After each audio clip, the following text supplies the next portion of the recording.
Pues, si les parece bien, vamos a comenzar nuestra clase del día de hoy, que como ya decíamos en el chat, es la última que le ofrecemos a Dios nuestro Señor en este año 2025. Y como decía también en WhatsApp, vamos a agradecerle a Dios por este año 2025, con todo lo que ha traído, bueno, malo, regular. Hay que agradecérselo siempre a Dios.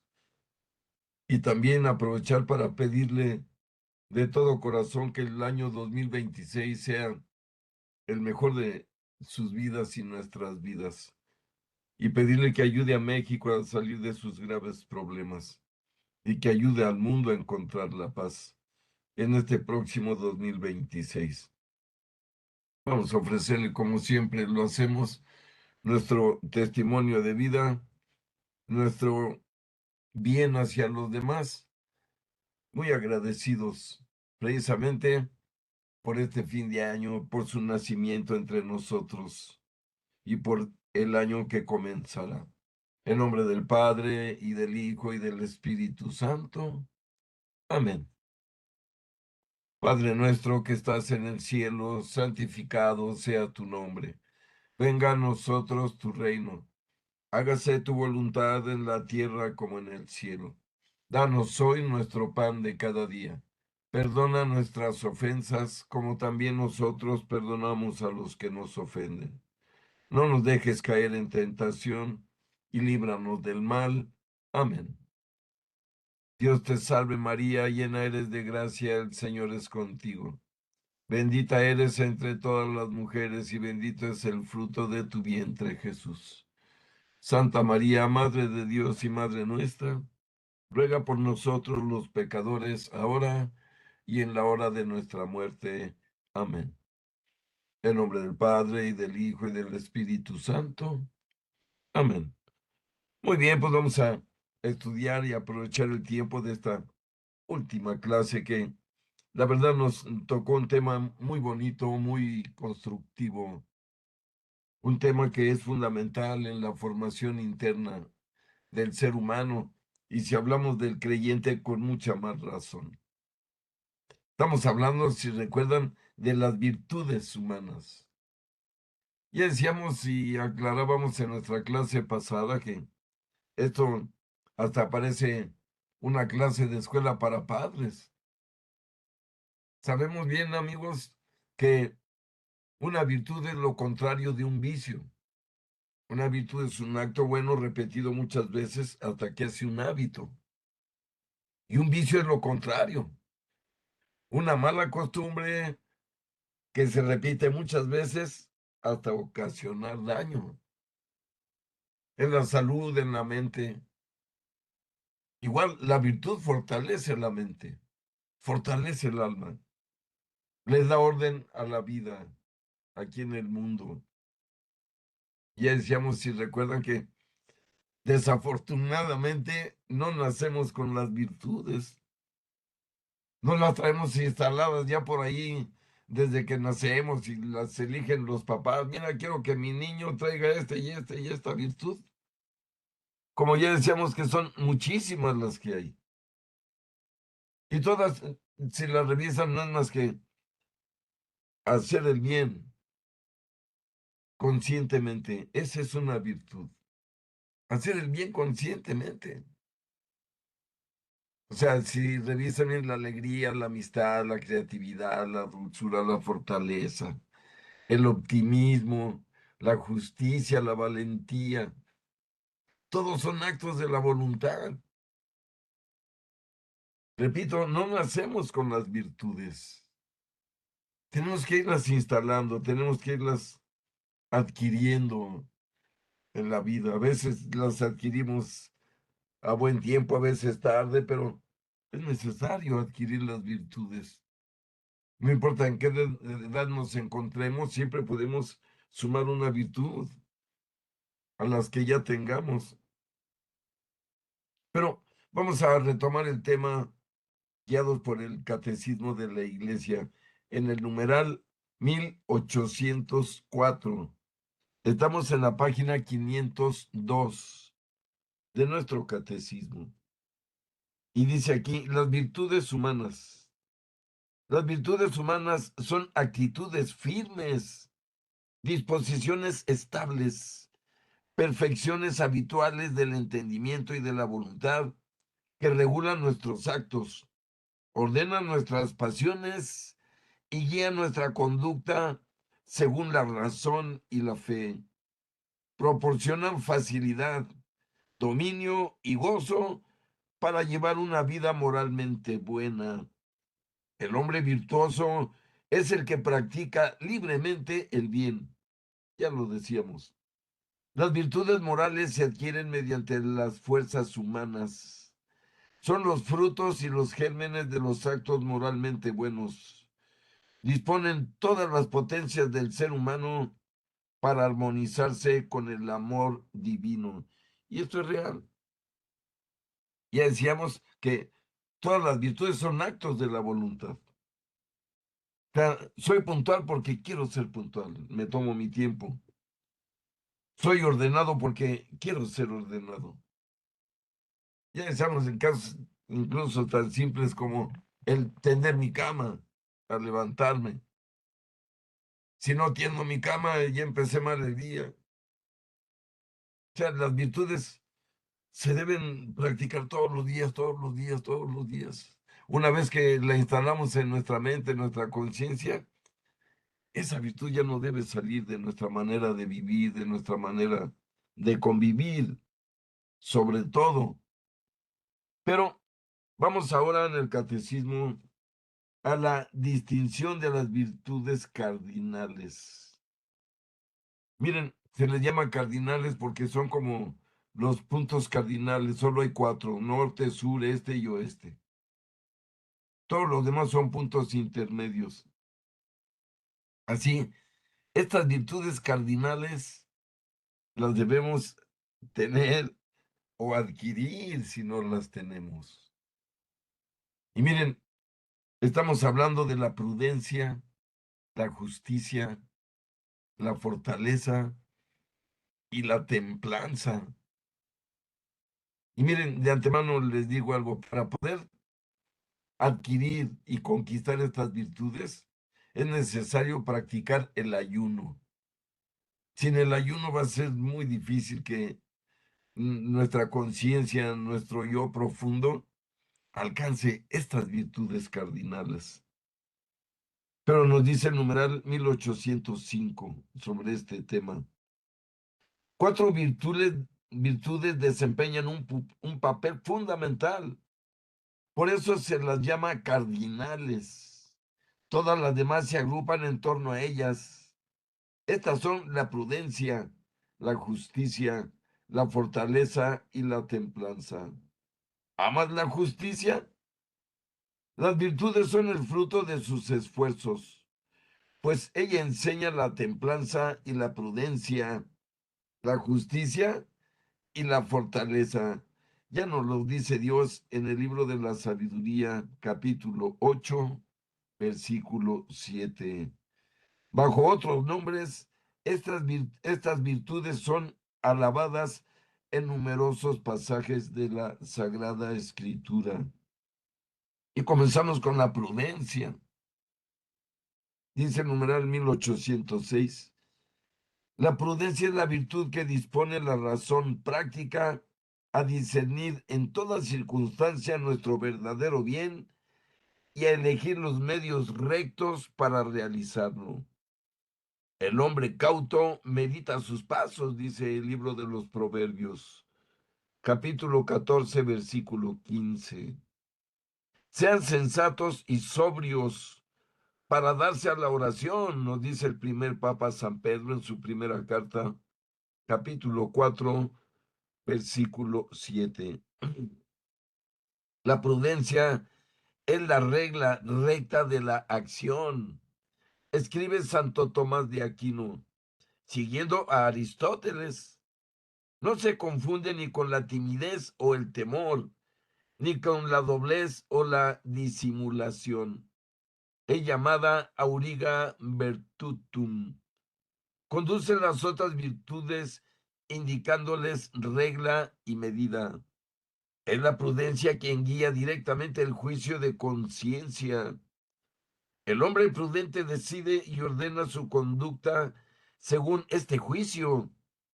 Gracias a esta virtud, aplicamos sin errores los principios morales a los casos particulares y superamos las dudas sobre el bien que debemos hacer y el mal que debemos evitar. Y esta es esta virtud de la prudencia. Miren, ustedes saben que ser prudente no es fácil. La prudencia es una virtud escasa en el mundo y en la sociedad. Lo que nos encontramos mayormente es lo contrario, la imprudencia, ¿verdad? Que es el vicio, contrario a la prudencia. El imprudente no se domina a sí mismo, no se contiene, afecta el bien común por su egoísmo. La prudencia, como estamos viendo, nos da precisamente ese juicio, como dice aquí el catecismo, el juicio exacto sobre nuestras decisiones, sin lugar a dudas. ¿Por qué? Porque la prudencia es la virtud, como dice aquí, que le abre la puerta a las otras tres virtudes cardinales. Y la que sigue es la justicia, numeral 1807.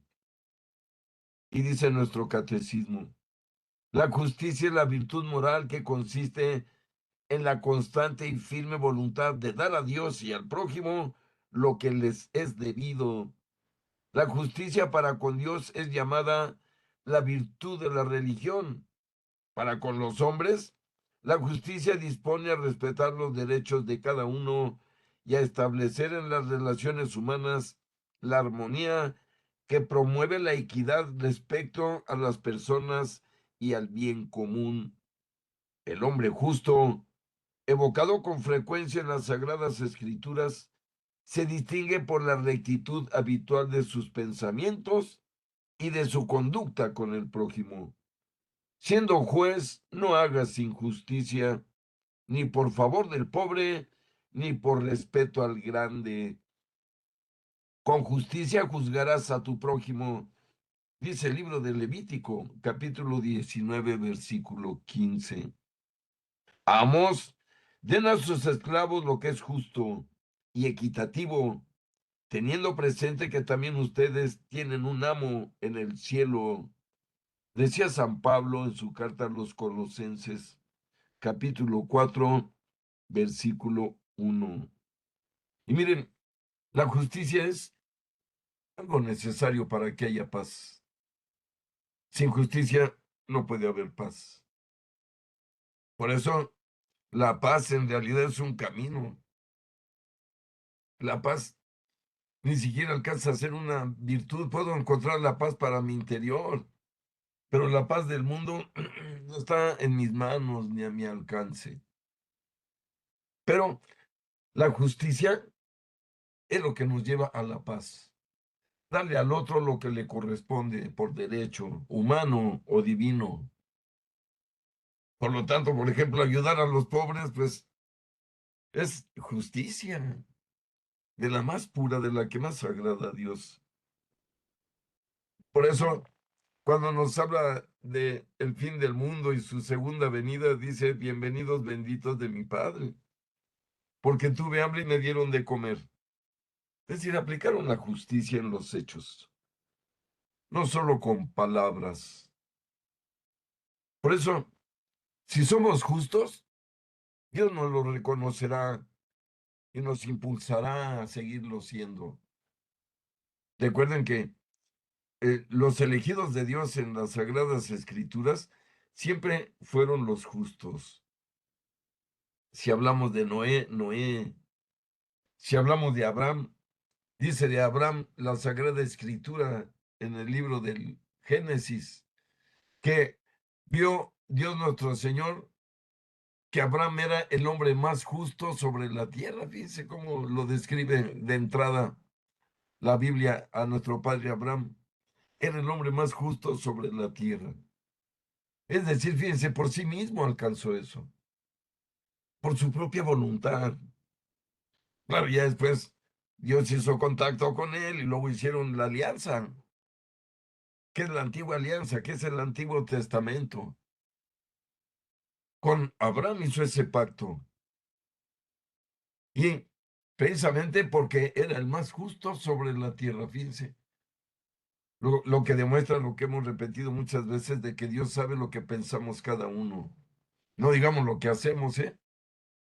Lo que pensamos. Desde que una chispa de nuestra alma, nuestro espíritu, nuestro yo más profundo produce un pensamiento, Dios se entera, sea bueno o malo. Por eso debemos aplicar siempre la justicia, porque Dios nos está observando. Y cuando somos injustos, aunque pensemos que nadie nos está viendo el más importante que puede vernos, que es nuestro Padre, nuestro Dios, nuestro Maestro, nuestro Salvador.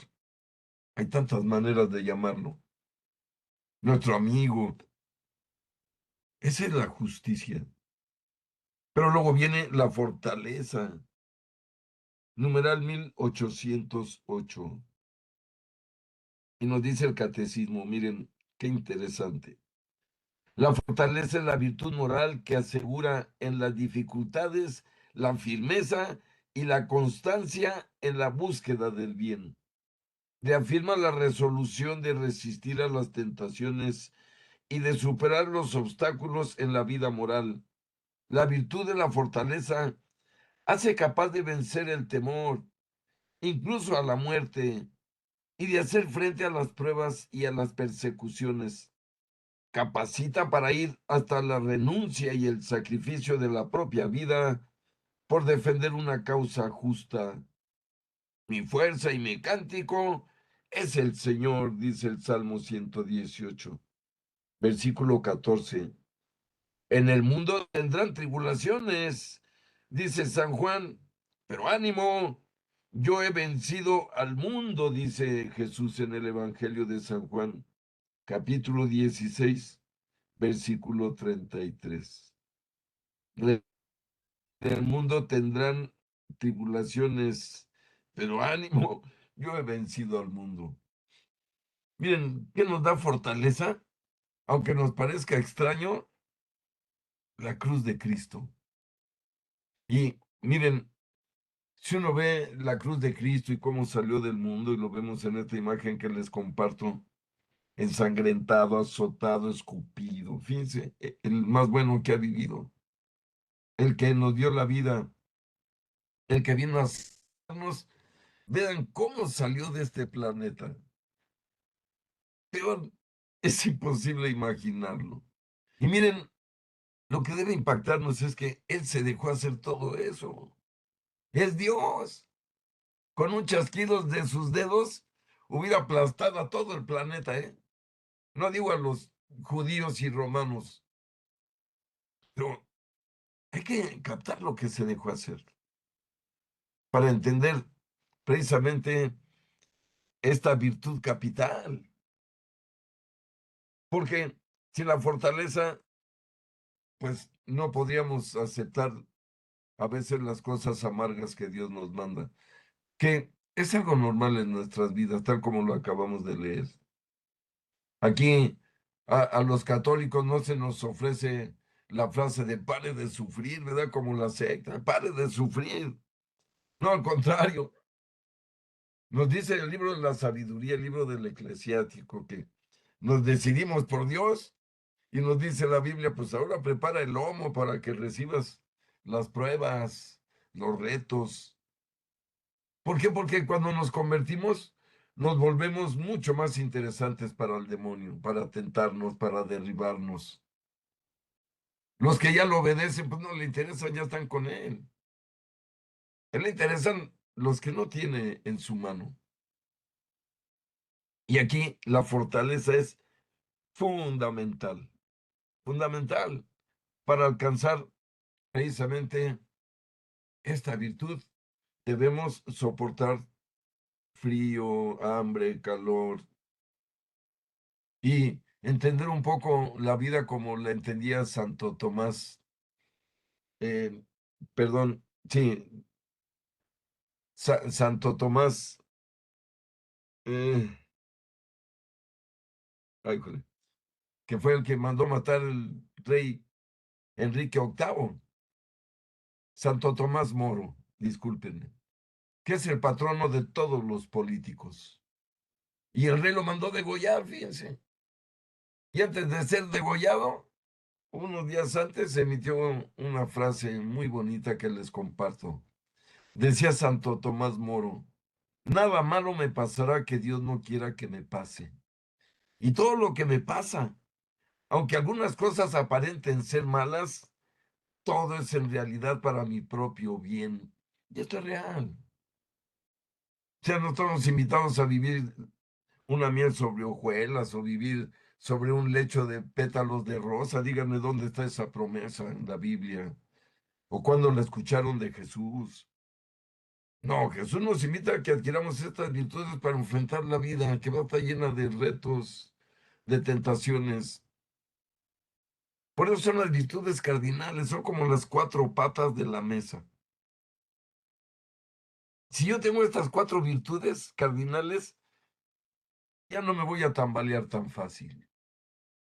Voy a enfrentar todo lo que venga en la vida, sobre todo las pruebas, que, valga la redundancia, ponen a prueba nuestra paciencia, nuestra paz, nuestra tranquilidad.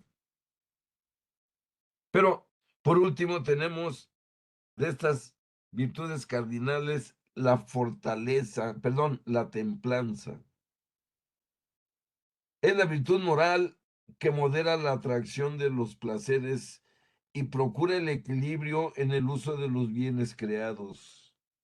Asegura el dominio de la voluntad sobre los instintos y mantiene los deseos en los límites de la honestidad. La persona moderada orienta hacia el bien sus apetitos sensibles, guarda una sana discreción y no se deja arrastrar para seguir la pasión de su corazón. La templanza es a menudo alabada en el Antiguo Testamento. No vayas detrás de tus pasiones, tus deseos refrena, dice el libro del Eclesiástico, capítulo 18, versículo 30. En el Nuevo Testamento es llamada moderación o sobriedad.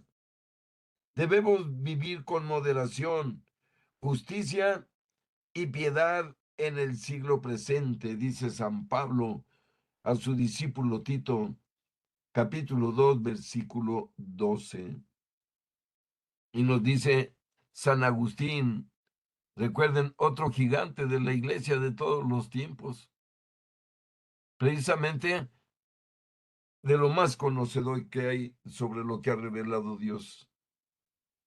Y decía San Agustín, miren, nada hay para el sumo bien como amar a Dios con todo el corazón, con toda el alma y con toda la mente, lo cual preserva de la corrupción y de la impureza del amor, que es lo que es lo propio de la templanza, lo que le hace invencible a todas las incomodidades, que es lo propio de la fortaleza, lo que le hace renunciar a todo otro vasallaje, que es lo propio de la justicia y finalmente lo que le hace estar siempre en guardia para discernir las cosas y no dejarse engañar subrepticiamente por la mentira y la falacia, lo que es propio de la prudencia. Y miren, hablamos en realidad de que precisamente esta virtud teologal es importantísima para poder alcanzar el contacto con Dios de una manera correcta. La templanza se alimenta con el ayuno, directamente. La templanza es dominarme a mí mismo. Eso implica en lo profundo del significado de esta palabra de templanza. El templado no comete excesos en nada. Miren, el problema del ser humano en la vida no son las cosas, ni la comida, ni la bebida, sino los excesos del hombre. Sabemos bien, por ejemplo, pongo el caso del alcohol. La Biblia permite el alcohol, hasta lo recomienda para ponernos felices y contentos. Estamos hablando de el capítulo 31 del libro del Eclesiástico, donde dice, ¿qué sería del hombre si no existiera el vino? Que fue creado para contento de los hombres, siempre y cuando se tome a tiempo y con medida.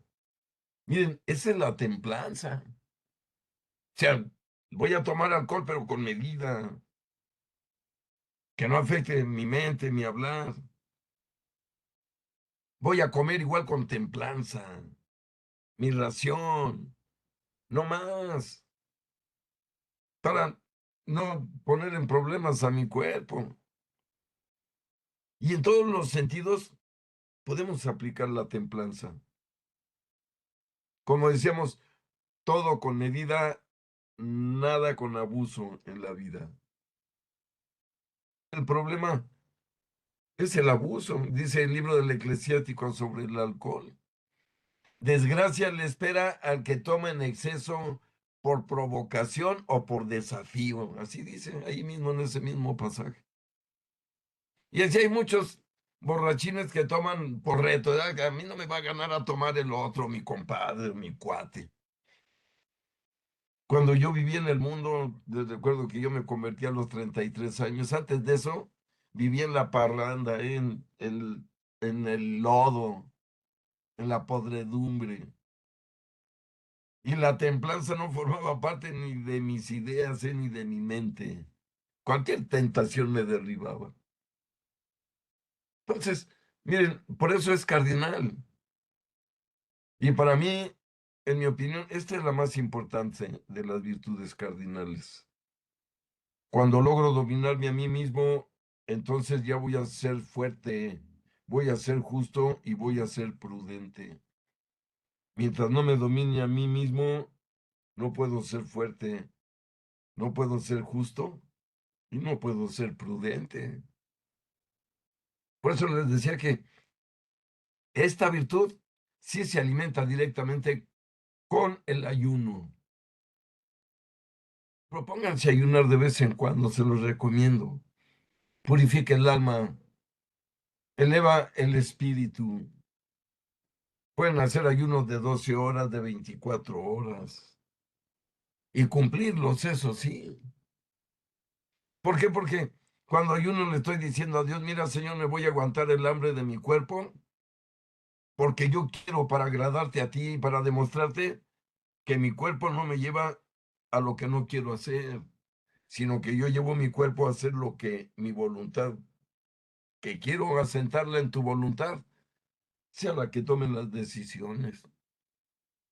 Miren, alguien que no tiene templanza es un blandengue, un inmaduro. Por eso es tan importante esta virtud. Y como ya decíamos, no la traemos instalada, ¿eh? Hay que conquistarla, hay que adquirirla. ¿Cómo? A base de practicarla una y otra vez. Estoy comiendo, como nomás lo que necesito comer. No me como lo extra, ¿verdad? Como decimos ya de gula. La gula es lo contrario de la templanza. Hablando de comida,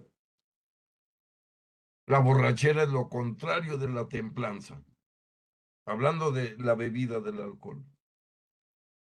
Si un borracho lo que menos tiene es templanza, ¿verdad? Es decir, dominio de sí mismo. Aunque argumente lo que quiera. Son verdades, ¿eh? Y miren, estas virtudes están a nuestro alcance. Las podemos adquirir, no cuestan dinero, pero sí cuestan un gran ejercicio de nuestra propia voluntad. Pero continúo con el numeral 1810 sobre estas virtudes. Y dice aquí, las virtudes humanas adquiridas mediante la educación, mediante actos deliberados y una perseverancia mantenida siempre en el esfuerzo, son purificadas y elevadas por la gracia divina. Con la ayuda de Dios, forjan el carácter y dan soltura en la práctica del bien. El hombre virtuoso es feliz al practicarlas y en efecto, ya cuando uno adquiere una virtud y la practica, ciertamente da satisfacción. Claro, a veces son espinosas, a veces son amargas, pero en el fondo, vencer todo da satisfacción. Y en especial las virtudes que llevan el bien común a los demás. Porque entonces me vuelvo útil. Mi vida se vuelve útil para los demás, es darle un sentido. Pero sigue diciendo el numeral 1811. Para el hombre herido por el pecado no es fácil guardar el equilibrio moral. El don de la salvación por Cristo nos otorga la gracia necesaria para perseverar en la búsqueda de las virtudes. Cada cual debe pedir siempre esta gracia de luz y de fortaleza, recurrir a los sacramentos, cooperar con el Espíritu Santo, seguir sus invitaciones a amar el bien y guardarse del mal. Y esto es cierto. Si quiero en realidad alcanzar estas cuatro virtudes cardinales, pues tengo que sumar lo que ya aprendimos, es decir, practicar los mandamientos de la iglesia y llevar a cabo sus sacramentos tal como lo pide nuestro Señor en la Escritura. Ya decíamos que tenemos los 5 mandamientos de la iglesia, que son asistir y participar en misa todos los domingos y días festivos. Ahí viene un día festivo, amigos, el próximo viernes es día de misa obligatoria para todos los católicos en México. Es el día de la Virgen de Guadalupe, que junto con el jueves de Corpus Christi, el 25 de diciembre y el 1 de enero, son los 4 días que obligan la misa, no importa en qué día de la semana caigan. Esto nos obliga, debemos practicarlo. Miren, cuántas veces no habré oído, y ustedes también, la frase de los que dicen, pues yo voy a misa cuando me nace. Y todavía le agregan, para escucharla con atención, dicen. Fíjense, esa mente pues no ha adquirido estas virtudes cardinales. Porque para ser templado debo agradar a Dios. Cuésteme lo que me cueste, en el cuerpo y en el pensamiento. Miren, asistir a misa los domingos a veces nos aleja de cosas muy bonitas y agradables en familia, todos los demás gozando. Pues sí, ahí es donde intervienen las 4 virtudes cardinales.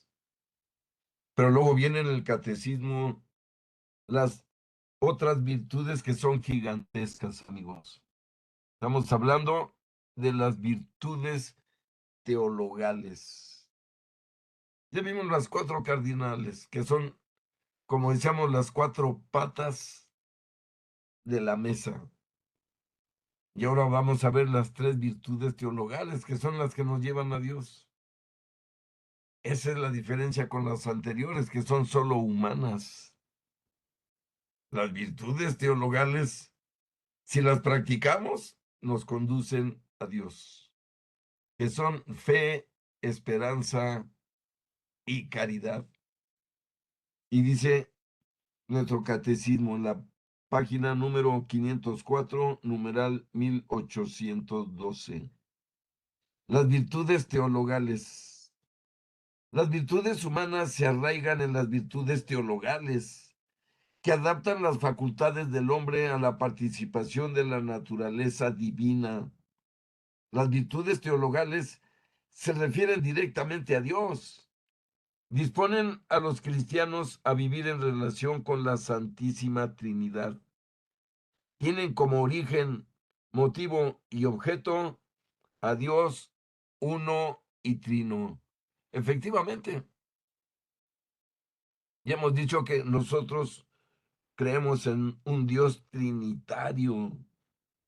Es decir, que se manifestó en tres maneras en el mundo, pero es el mismo Dios, Padre, Hijo y Espíritu Santo. Y nos dice aquí el Catecismo numeral 1813. Las virtudes teologales fundan, animan y caracterizan el obrar moral del cristiano. Informan y vivifican todas las virtudes morales. Son infundidas por Dios en el alma de los fieles para hacerlos capaces de obrar como hijos suyos y merecer la vida eterna. Son la garantía de la presencia y la acción del Espíritu Santo en las facultades del ser humano. Tres son las virtudes teologales: la fe, la esperanza y la caridad. Y esta es enseñanza de San Pablo, amigos, que nos lo comparte en su primera carta a los Corintios capítulo 13, donde nos habla de estas virtudes. Miren, sin fe pues no nos podemos salvar. ¿Cómo puedo salvarme si no creo en Jesús y no creo en Dios?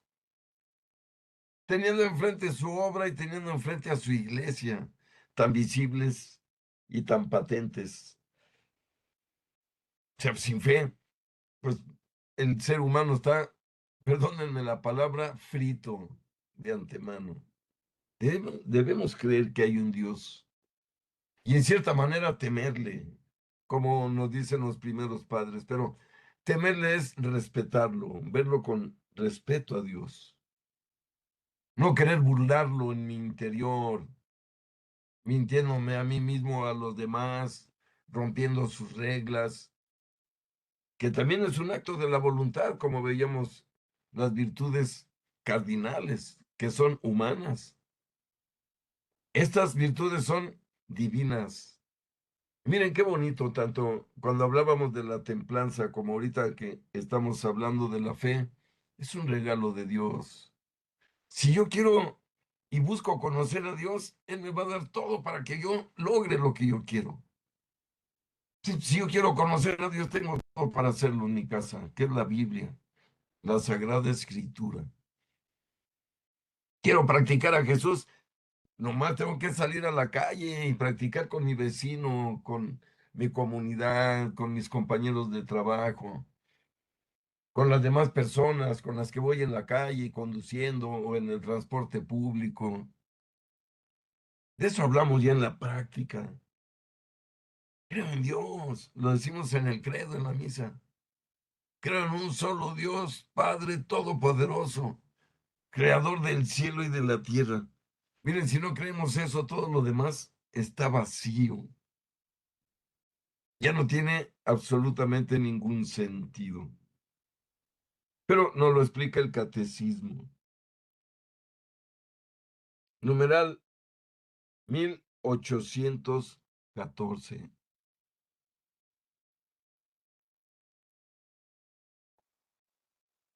La fe es la virtud teologal por la que creemos en Dios y en todo lo que Él nos ha dicho y revelado. Y miren, hablamos de que si no le creemos a Dios, pues nuestra fe está vacía.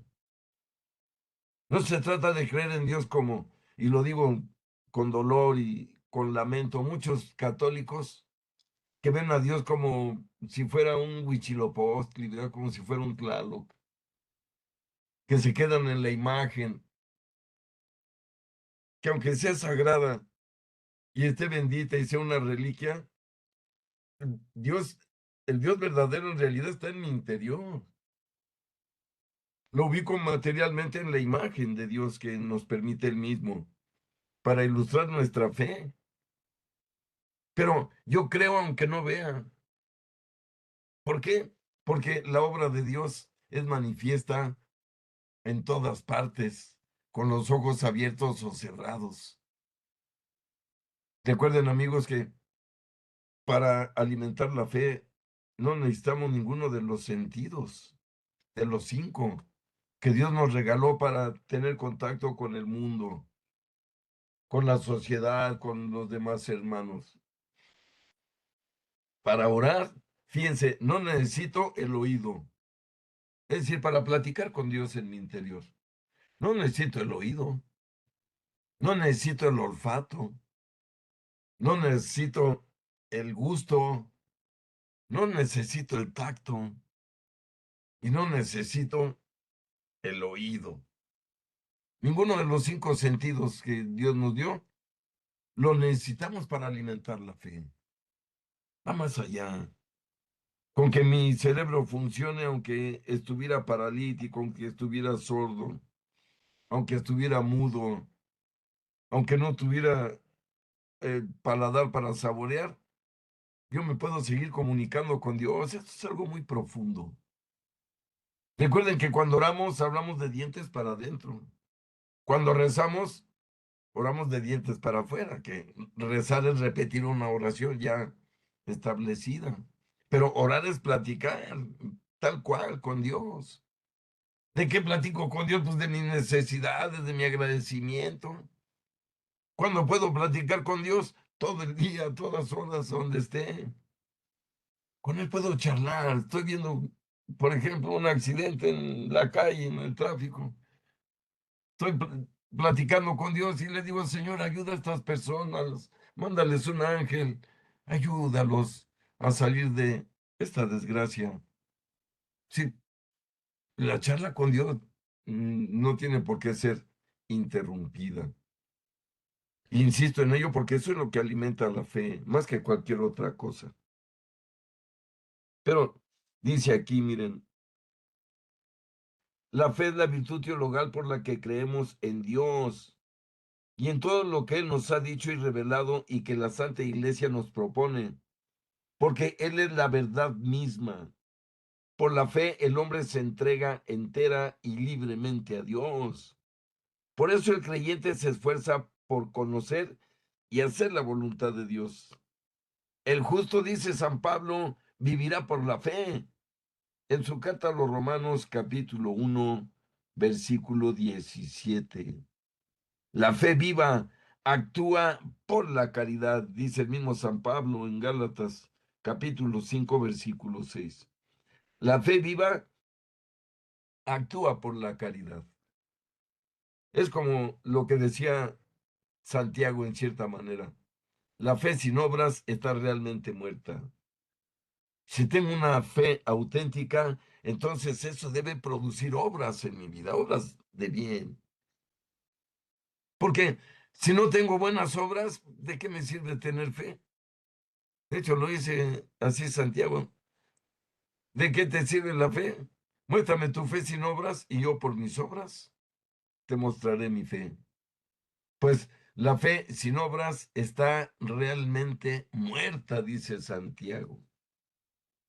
Por lo tanto, ¿cómo puedo medir si mi fe está viva y es agradable a Dios? Si tiene obras. Y lo sabemos si tenemos obras o no, ¿eh? No podemos mentir a Dios. A los hombres sí, pero a Dios no. Él sabe si en realidad ayudo al indigente, si en realidad le doy de comer al que no tiene que comer. Él sabe todas mis actitudes, mis acciones. Conoce mis debilidades. Dios decía San Agustín, y vaya quien lo decía, San Agustín. Señor, yo me conozco mal, pero tú me conoces perfectamente. Esta es no una revelación, sino un descubrimiento de San Agustín.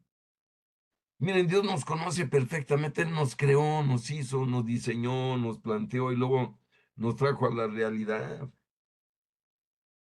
Él nos creó en el seno de nuestra madre. Por eso es muy importante entender el valor de la fe. Y dice lo que ya decía, numeral 1815, el don de la fe permanece en el que no ha pecado contra ella. Pero la fe sin obras está muerta, dice Santiago, capítulo 2 de su carta, versículo 26.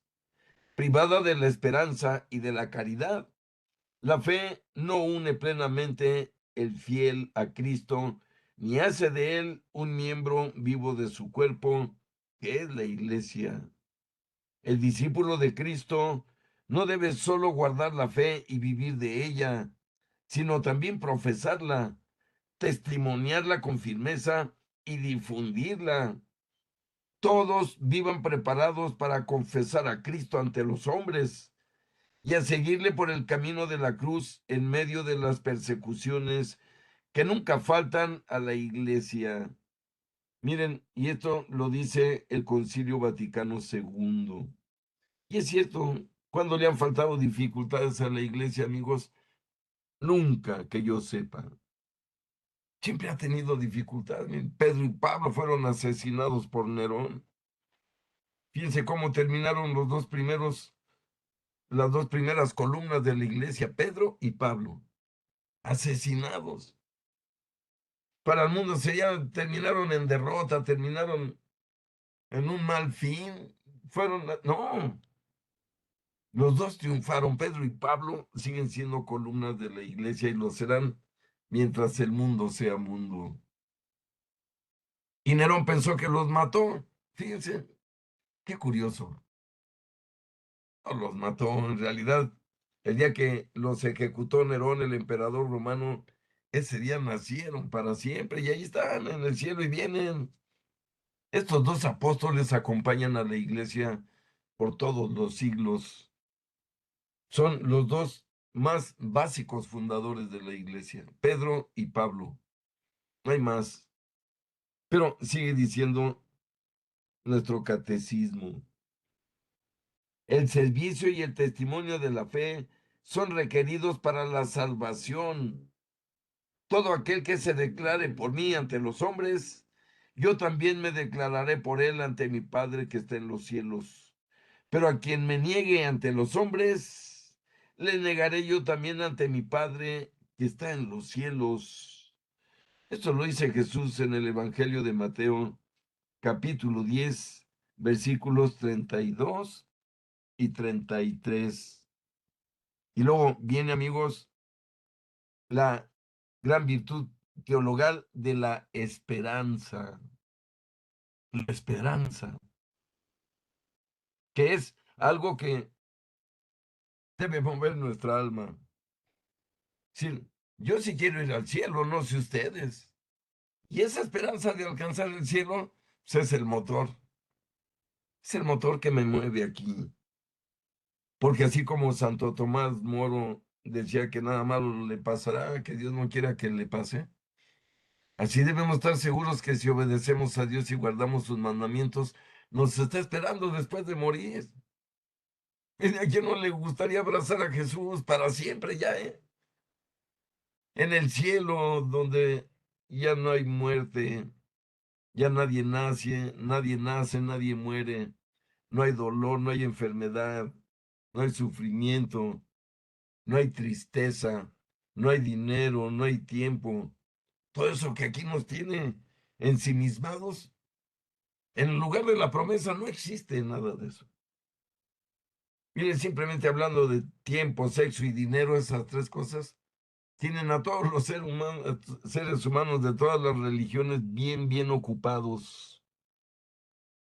Tiempo, dinero y sexo. Eso es lo que domina a los hombres que solo son materialistas. Pero nosotros tenemos una esperanza. ¿Cuál es nuestra esperanza? De ir al cielo, lo digo rápido.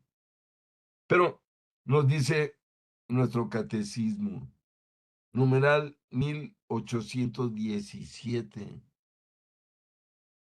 sobre la esperanza. La esperanza es la virtud teologal por la que aspiramos al reino de los cielos y a la vida eterna como felicidad nuestra, poniendo nuestra confianza en las promesas de Cristo y apoyándonos no en nuestras fuerzas, sino en los auxilios de la gracia del Espíritu Santo. Mantengamos firme la confesión de la esperanza, pues fiel es el autor de la promesa, dice el libro de los Hebreos, capítulo 10, versículo 23. Y miren, pues fiel es el autor de la promesa. Si el que nos prometió el cielo, nos va a cumplir. No ha defraudado absolutamente a nadie desde Adán y Eva. hasta estos días. ¿Por qué? Porque Dios no defrauda. Todo lo que nos promete, nos lo cumple. Y voy a decir algo, que debemos tomar en cuenta, para bien y para mal. Cuando promete algo para mal y el hombre no rectifica, también le llegó. Recuerden que Jesús les advirtió que si no cambiaban iba a llegar el diluvio. Vaya que estaba advertida la humanidad, pero no cambiaron. Dios cumplió su promesa, y destruyó a toda la humanidad. Y lo veamos, Sodoma y Gomorra, estaban bien advertidos, no hicieron caso. Y Dios cumplió su promesa y los hizo añicos, y murieron todos, excepto la familia de Lot. Como en el diluvio sobrevivió la familia de Noé y sus 3 hijos, sus 3 nueras. Eso hablamos. Nuestra esperanza es cierta. ¿Por qué? Porque tenemos tantas manifestaciones del cielo en la tierra, comenzando por los milagros. Estoy seguro que ustedes creen en los milagros y estoy seguro que han recibido favores de Dios a través de los santos, a través de la Virgen. De eso estamos hablando. Nuestra esperanza está alimentada por testimonios de milagros en nuestra propia vida, en el mundo. Los milagros existen y no es más que la manifestación de Dios y su poder. Aquí entre los hombres, esos son los milagros. Pero sigue diciendo el catecismo, amigos. El Espíritu Santo que Él derramó sobre nosotros con largueza por medio de Jesucristo nuestro Salvador, para que, justificados por su gracia, fuésemos constituidos herederos en esperanza de la vida eterna. Son palabras de San Pablo a Tito, capítulo 3, versículos 6 y 7. Miren qué bonito. El Espíritu Santo que Él derramó sobre nosotros con largueza por medio de Jesucristo nuestro Salvador, para que, justificados por su gracia, no por nuestros hechos, ni por nuestras propias virtudes, sino a fin de cuentas por su gracia. Miren, ningún hombre se ha salvado ni se salvará por sí mismo, este, por sus propios hechos, por sus propios méritos, si me permiten. No, hasta el hombre más justo requiere de la misericordia de Dios para alcanzar la salvación definitiva. Dice San Pedro en su segunda carta, si los justos se salvan a duras penas, ¿qué será de los impíos y pecadores, verdad? La salvación, amigos, no es ni fácil, ni gratis, ni universal, ni se alcanza al primer intento, ¿eh? No, aquí estamos hablando de una relación con Dios adulta, seria, formal. Pero dice el numeral 1818.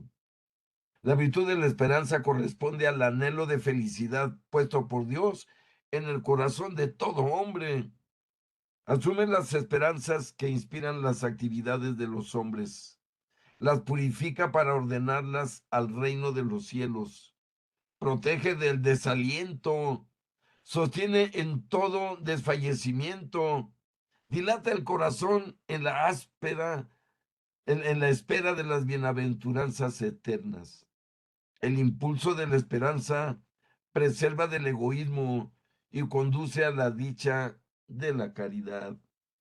La esperanza cristiana recoge y perfecciona la esperanza del pueblo elegido, que tiene su origen y su modelo en la esperanza de Abraham, en las promesas de Dios, esperanza colmada en Isaac y purificada por la prueba del sacrificio. Esperando contra toda esperanza, creyó y fue hecho padre de muchas naciones. Dice San Pablo en su carta a los Romanos capítulo 4 versículo 18 sobre Abraham. Miren lo que dice de él, esperando contra toda esperanza, creyó y fue hecho padre de muchas naciones. Eso quiere decir la palabra Abraham. Padre de multitud de pueblos y de naciones. La esperanza cristiana se manifiesta desde el comienzo de la predicación de Jesús en la proclamación de las bienaventuranzas. Las bienaventuranzas elevan nuestra esperanza hacia el cielo, como hacia la nueva tierra prometida. Trazan el camino hacia ella a través de las pruebas que esperan a los discípulos de Jesús. Ya decíamos que pruebas vamos a tener, ¿eh? Pero por los méritos de Jesucristo y de su pasión, Dios nos guarda en la esperanza que no falla, como dice San Pablo en su carta a los Romanos capítulo 5, versículo 5. La esperanza es el ancla del alma, segura y firme, que penetra a donde entró por nosotros como precursor Jesucristo. Lo dice la carta a los Hebreos capítulo 6, versículos 19 y 20. Es también un arma que nos protege en el combate de la salvación. Revistamos la coraza de la fe y de la caridad con el yelmo de la esperanza de salvación, dice San Pablo en su primera carta a los Tesalonicenses, capítulo 5, versículo 8. Nos procura el gozo en la prueba misma, con la alegría de la esperanza, constantes en la tribulación, fíjense, con la alegría de la esperanza, constantes en la tribulación. De hecho, dice San Pablo a los Romanos capítulo 12, versículo 12. De hecho, lo decimos en el rosario, ¿se acuerdan cuando decimos, pues, Señora abogada nuestra, ayúdanos en este valle de lágrimas? Pues sí, la vida siempre será sufrimiento porque estamos separados de Dios y solo nos uniremos a Él como estamos llenos si queremos. Hay reglas para llegar a Dios que Él mismo puso. Pero sigue diciendo aquí, la esperanza se expresa y se alimenta en la oración, particularmente en la del Padre Nuestro, resumen de todo lo que la esperanza nos hace desear. Podemos, por tanto, esperar la gloria del cielo prometida por Dios a los que le aman y hacen su voluntad. En toda circunstancia, cada uno debe esperar con la gracia de Dios, perseverar hasta el fin y obtener el gozo del cielo como eterna recompensa de Dios por las obras buenas realizadas con la gracia de Cristo. En la esperanza, dice San Pablo, la iglesia implora que todos los hombres se salven. Lo dice en su primera carta a Timoteo, capítulo 2, versículo 4. Espera estar en la gloria del cielo unida a Cristo, su esposa. Su esposo, perdón, habla de la iglesia, ni más ni menos. Y para terminar nos dice Santa Teresita del Niño Jesús. Miren qué bonito. Espera, espera, que no sabes cuándo vendrá el día ni la hora. Vela con cuidado, que todo se pasa con brevedad, aunque tu deseo hace lo cierto dudoso y el tiempo breve, largo. Mira que mientras más peleares, más mostrarás el amor que tienes a tu Dios y más te gozarás con tu amado, con gozo y deleite que no puede tener fin. Miren qué bonitas palabras. Y fue una persona que murió jovencísima, esta Santa Teresita de Lisieux. No llegó ni siquiera a los 30 años, pero es doctora de la iglesia y lo explica perfectamente. Ella echó mano de la esperanza. Recuerden que se le considera la patrona de las misiones y nunca fue misionera, nunca salió del convento, ¿eh? Desde ahí en oración apoyaba las misiones y le pedía a Dios que los cuidara, que los guiara, que los defendiera de todo peligro, de todo mal y que expandieran la palabra de Dios en todo el mundo. Ese era, ¿por qué? Porque ella tenía la esperanza completa, hablo de Santa Teresita. Ahora ya goza en el cielo y podemos invocarla para que nos ayude a nosotros también a encontrar cierta la esperanza en nuestra vida, que es además un refugio para la tristeza, la soledad, la depresión y la ansiedad. La esperanza nos debe librar de todo eso porque es una esperanza cierta. Y queridos amigos, hasta ahí le dejo por el día de hoy, no sin antes agradecerles de todo corazón el hecho de que nos acompañen en esta clase de catecismo. Dios les dará sus premios a cada uno, estoy seguro, porque como vemos, Dios nunca deja de dar lo que nos ofrece. De nuestra parte, pues vamos a darle gracias por el año 2025, como decíamos, con todo lo que trajo y se lleva. Y pidámosle de todo corazón y con mucha fe, mucha esperanza y mucha caridad, que el año 2026 sea el mejor año de nuestras vidas. Y ofrezcámosle como siempre y sobre todo que en el 2026 profundicemos nuestra conversión. Los invito a ofrecerle eso a Dios. Que el 2026 estemos más cerca de Dios, más obedientes a Él, más confiados a Él y más entregados a lo que quiere de nosotros aquí en la tierra. Por hoy vamos a darle muchas gracias de todo corazón, en nombre del Padre y del Hijo y del Espíritu Santo. Amén. Padre nuestro que estás en el cielo, santificado sea tu nombre. Venga a nosotros tu reino. Hágase tu voluntad en la tierra como en el cielo. Danos hoy nuestro pan de cada día. Perdona nuestras ofensas, como también nosotros perdonamos a los que nos ofenden. No nos dejes caer en tentación y líbranos del mal. Amén. Dios te salve María, llena eres de gracia, el Señor es contigo. Bendita eres entre todas las mujeres y bendito es el fruto de tu vientre, Jesús.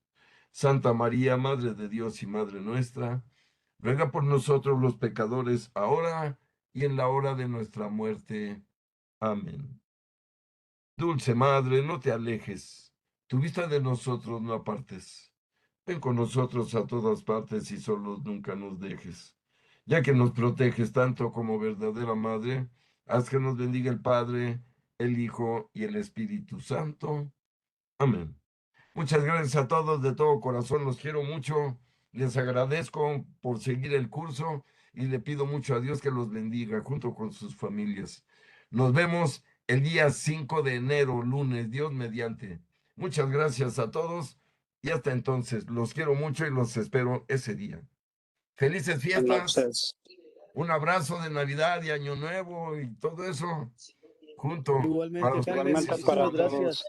Muy reconfortarte tu plática. Bye. Hombre, muchas gracias. Dios los bendiga. Gracias, Navidad maestro. para Bendiciones. todos, ¿eh? Buenas noches Feliz y año y bonitas Navidad y vacaciones. todo Feliz junto. año. Felices Sí. fiestas, amigo. Que Gracias, maestro. Dios te dé mucho este año y gracias por compartir tanto con nosotros. Muchas gracias, mi querido Memo. Dios bendiga a ti y a tu familia y a todos en tu casa. Juanito, muchas gracias. Señora Isabel, Dios los bendiga. Gracias a ti, Feliz Dios Juan. lo año y bendiga, Gracias a Navidad ti. y maestro. todo. Cuídese, que esté bien. Hasta luego. Gracias. Felices